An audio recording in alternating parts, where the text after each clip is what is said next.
ನಾ ಹೇಳೋದು ಒಕ್ಕಲಿಗ ಸಮುದಾಯದ ಮೀಟಿಂಗ್ ಆಯ್ತು ಇವತ್ತು. ಸ್ವಾಮೀಜಿಗಳಿದ್ದರು, ರಾಜಕಾರಣಿಗಳಿದ್ದರು, ಎಲ್ಲರೂ ಸೇರಿ ಒಂದೇ ಸಂದೇಶ. ಧರ್ಮ ಹಿಂದೂ ಅಂತ ಬರೆಸ್ರಿ, ಜಾತಿ ಒಕ್ಕಲಿಗ ಅಂತ ಬರೆಸ್ರಿ, ಉಪಜಾತಿ ನಿಮ್ಮ ವಿವೇಚನೆಗೆ ಬಿಟ್ಟು ಅಲ್ಲಿ ಒಬ್ಬರು ಮುಖ್ಯ ಗುರುಗಳದಾರ. ಹೌದ್ರಿ. ಅದರ ಮೂರು ಪಕ್ಷದಲ್ಲಿ ಅಗ್ರಗಣ್ಯ ನಾಯಕರಿದ್ರು ಕೂಡ ಸಮಾಜದ ವಿಚಾರಕ್ಕೆ ಬಂದಾಗ ಅವರು ಏಕತೆ ಮೂರು ಪಕ್ಷವನ್ನು ಮರೆತು ಬಂದು ಬಿಡ್ತಾರೆ. ಗುರುಗಳ ಹತ್ರ ಕೂತ್ಕೊಳ್ತಾರ, ಒಂದು ನಿರ್ಣಯ ತಗೋತಾರ. ಇಲ್ಲಿ ಭಾಳ ಜನ ಗುರುಗಳಾಗಿಬಿಟ್ರೆ, ಭಾರಿ ದೊಡ್ಡ ದೊಡ್ಡ ಗುರುಗಳಾಗಿಬಿಟ್ರೆ, ಅದು ದೊಡ್ಡ ಸಮಸ್ಯೆ ಆಗಿದ್ದು ನಮ್ಮ ಸಮಾಜಕ್ಕೆ. ಎಲ್ಲರೂ ಇಂಡಿವಿಜುವಲ್ ನಿರ್ಣಯ ಮಾಡ್ತಾರೆ. ಇವರು ನನ್ನ ಹಿಡ್ಕೊಂಡು ಎಲ್ಲರೂ ನಾನಾ ಸ್ಪೆಷಲ್ ಅನ್ನೋದನ್ನು ತೋರಿಸುವಂಥ ಗುಂಗು ನಮ್ಮ ಸ್ವಾಮಿಗಳ ಹತ್ರ ಇರೋದ್ರಿಂದ, ಮತ್ತು ಅದಕ್ಕೂ ಇದಕ್ಕೂ ವ್ಯತ್ಯಾಸ ಏನಂತಂದರೆ, ಅಲ್ಲಿ ಒಬ್ಬರು ಗುರುಗಳು, ಬಹುಸಂಖ್ಯಾತ ನಾಯಕರು ಒಂದೇ ನಿರ್ಣಯ. ಇಲ್ಲಿ ಭಾಳಷ್ಟು ಒಳಪಂಗಡಗಳು, ಭಾಳಷ್ಟು ನಾಯಕರು, ಭಾಳಷ್ಟು ಸ್ವಾಮಿಗಳು, ಹಾಗಾಗಿ ಅದು ಒಂದು ಬಹಳಷ್ಟು ಆಗ್ತಾ ಇಲ್ಲ. ಒಂದಷ್ಟು ಪ್ರಶ್ನೆಗಳನ್ನು ತಗೊಳ್ತೀನಿ ನಾನು. ಹರೀಶ್ ಆರಾಧ್ಯ ಅಂತ, ಅಖಿಲ ಭಾರತ ವೀರಶೈವ ಮಹಾಸಭೆಯ ರಾಜ್ಯ ಉಪಾಧ್ಯಕ್ಷನಾಗಿ ನಾನು ಏಕತಾ ಸಮಾವೇಶಕ್ಕೆ ನಾನು ಭಾಗವಹಿಸಿದ್ದೆ. ತಮಗೆ ಮೊದಲನೇ ಕ್ವಶನ್ ಏನಪ್ಪ ಅಂದರೆ, ವೀರಶೈವರು ಲಿಂಗಾಯತರನ್ನ ಅಪ್ಕೊಳ್ತಾರೆ, ಲಿಂಗಾಯತರು ಯಾಕೆ ವೀರಶೈವರನ್ನ ಅಪ್ಕೊಳೋದಿಲ್ಲ? ಇವಾಗ ನೋಡಿ, ಅದಕ್ಕೆ ಎಕ್ಸಾಂಪಲ್ ಅನ್ಕೊಡ್ತೀನಿ. ಪಂಚಪೀಠಾಧೀಶ್ವರ ಹೇಳುವ ಮೂಲಕ ಲಿಂಗಾಯತರು ಅಂತ ಬೇರೆ ಇದ್ದಾರೆ, ವೀರಶೈವರು ಅಂತ ಬೇರೆ ಇದ್ದಾರೆ, ಹೇಳ್ದಂಗೆ. ಹೌದು, 100%. ನಾವು ಹೇಳ್ತೀವಿ ಎರಡು ಒಂದೇ ಅಂತ ಹೇಳ್ತೀವಿ ನಾವು. ಜಗದ್ಗುರುಗಳು ಹೇಳ್ತಾರೆ, ರಾಜಕಾರಣಿಗಳು ಹೇಳ್ತಾರೆ. ಈಗ ಗುರುಗಳು ಹೇಳಿದ್ರು, ಯಾರೋ ಒಬ್ಬರು ವ್ಯಕ್ತಿ ಹಿಂದೆ ಇದೆ, ಇಡನ್ ಅಜೆಂಡಾ ಇದೆ ಅಂತ. ದಯಮಾಡಿ ತಾವು ಸಮಾಜಕ್ಕೆ ಗೊತ್ತಾಗಬೇಕು, ಅವ್ರ ಹೆಸರುಗಳನ್ನ ಗುರುಗಳು ಹೇಳಬೇಕು.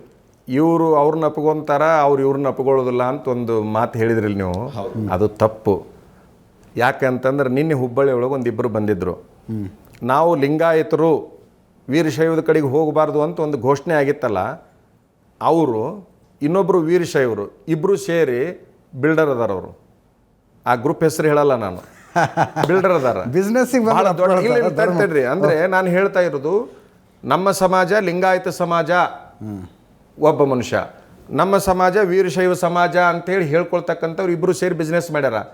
ಹೆಂಗೋ ಅಗಲ್ತಿರೋ ಕೂಡ್ಕೊಂಡು ಹೋಗ್ತೀರಿ, ಎಲ್ಲಿದ್ರಿ ಏನು ನಾವು ಅದನ್ನು ತೊಗೊಂಡು ಎಲ್ಲಿ ಮಾಡಕ್ಕೆ ಹೋಗೋನು, ಮಸ್ತ್ ಬಿಸ್ನೆಸ್ ನಡೆದೈತಿ ನಮ್ಮದು ಅಂದರು. ಅಂದರೆ ಜನಸಾಮಾನ್ಯರಲ್ಲಿ ವೀರಶೈವ ಲಿಂಗಾಯತದ ತಾರತಮ್ಯ ಇಲ್ಲ. ಅವ್ರು ನಿರಂತರ ಎಲ್ಲರೂ ಕೂಡ್ಕೊಂಡು ಬಾಳ್ವೆ ಮಾಡಬೇಕಾಗೈತಿ. ಇವರೇನು ಭಾಳ ಬುದ್ಧಿಜೀವಿಗಳನ್ನು ಅವ್ರೇನು ಮೊಬೈಲ್ನಾಗ ಟಿ ವಿಯಾಗ ಬರಾಕತ್ತಾರಲ್ಲ, ಪೇಪರ್ನಾಗ, ಇವ್ರ ಗದ್ದಲನೇ ಹೊರತಾಗಿದ್ದು ಸಮಾಜದ ಗದ್ದಲಲ್ಲ. ಮೋಹನ್ ಕುಮಾರ್ ಬಸವರಾಜ್ ಅಂತ, ಸುವರ್ಣ ಕರ್ನಾಟಕ ವೀರಶೈವ ಲಿಂಗಾಯತ ಮಹಾಸಭಾ ಸ್ಟೇಟ್ ಪ್ರೆಸಿಡೆಂಟು. ಬುದ್ಧಿ, ತಮಗೆ ಎರಡು ಪ್ರಶ್ನೆ. ಇಲ್ಲಿ ಸಮಸ್ಯೆ ವೀರಶೈವ ಲಿಂಗಾಯತ ಅನ್ನೋ ಇದು ಮಠಾಧೀಶರುಗಳಲ್ಲಿ ಕಿತ್ತಾಟಗಳಿಂದ ನಮ್ಮ ಜನಗಳಿಗೆ ಗೊಂದಲ ಆಗ್ತಾ ಇದೆ ಅನ್ನೋದು ನಮಗೆ ಬಂದಿರೋ ಮಾಹಿತಿ. ಇಲ್ಲಿ ವೀರಶೈವರು ಮಠಾಧೀಶರುಗಳು, ಎಲ್ಲ ಲಿಂಗಾಯತರ ಮಠಾಧೀಶರುಗಳು ಸಮನ್ವಯತೆಯಿಂದ, ಇನ್ಕ್ಲೂಡಿಂಗು ಪಂಚಮಸಾಲಿಗಳು, ಸಾದರ ಲಿಂಗಾಯತರು, ಎಲ್ಲ ಒಳಪಂಗಡಗಳಂತ ಸೇರುವಂತಹ ಸ್ವಾಮೀಜಿಗಳ ಒಕ್ಕೂಟ ನಿಮ್ಮ ಕೈಲಿ ಆಗುತ್ತೆ, ದಯಮಾಡಿ ಮಾಡಿ ಅಂತ ಹೇಳಿ ಒಂದು ವಿನಂತಿ. ಎರಡನೇದು, ಈ ಧರ್ಮ, ಪ್ರತ್ಯೇಕ ಧರ್ಮ ಲಿಂಗಾಯತ ಎದುರು ಮಾಡೋದ್ರಿಂದ ಅನಾನುಕೂಲಗಳೇನು ಅನುಕೂಲಗಳೇನು ಅನ್ನೋದು ಒಂಚೂರು ಜನಗಳಿಗೆ ತಿಳಿಸ್ಬೇಕು ಈ ವೇದಿಕೆ ಮುಖಾಂತರ ಅಂತ ಕೇಳ್ಕೊತೀನಿ ಸ್ವಾಮೀಜಿ. ಈಗ ನೋಡಿ, ಪ್ರತ್ಯೇಕ ಧರ್ಮ ಸ್ಥಾಪನೆಯ ವಿಚಾರ ಸದ್ಯಕ್ಕೆ ನಮ್ಮ ಮುಂದೆ ಇಲ್ಲ. ನಮ್ಮ ಮುಂದೆ ಮುಖ್ಯವಾಗಿರ್ತಕ್ಕಂಥದ್ದು, ಈಗೇನು ವೀರಶೈವ ಲಿಂಗಾಯತ ಬೇರೆ ಬೇರೆ ಅಂತ ಹೊಂಟೈತಿ, ಇದನ್ನು ಮೊದಲು ಒಂದು ಮಾಡಬೇಕನ್ನುವಂಥದ್ದು ನಮ್ದೈತಿ. ಮೊದಲು ವೀರಶೈವರು ಲಿಂಗಾಯತರು ಒಂದು ಕಡೆಗೆ ಬಂದು ಬಿಟ್ಟಿವಿ ಅಂತಂದರೆ ಮುಂದೆ ಧರ್ಮಸ್ಥಾಪನೆ ಆಗಿರಾಗಲಿ ಬಿಟ್ಟರೆ ಬಿಡಲಿ, ಅದು ಮುಂದಿನ ವಿಚಾರ. ಧರ್ಮಸ್ಥಾಪನೆ ಅನ್ನುವಂಥದ್ದು ಯಾವಾಗ, ನಾವೆಲ್ಲರೂ ಒಂದಾದಾಗ, ನಾವೆಲ್ಲರೂ ಅಗಲಿಕೊಂಡು ಹೋದಾಗ ಧರ್ಮಸ್ಥಾಪನೆ. ಧರ್ಮ ಅಂದರೆ ಏನು? ಕೂಡಿಸೋದು. ಧರ್ಮ ಶಬ್ದದ ಅರ್ಥನೇ ಕೂಡಿಸೋದು ಅಂತ.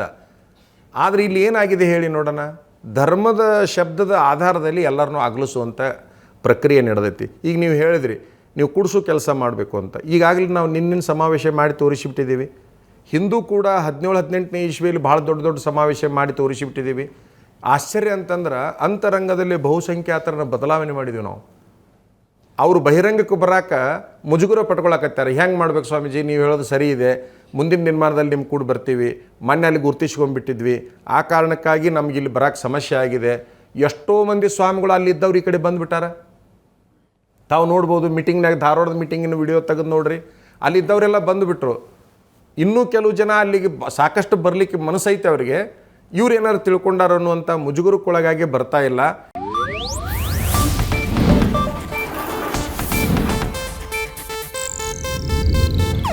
ಇದು ಏಷ್ಯಾನೆಟ್ ನ್ಯೂಸ್ ನೆಟ್ವರ್ಕ್ ಪ್ರಸ್ತುತಿ.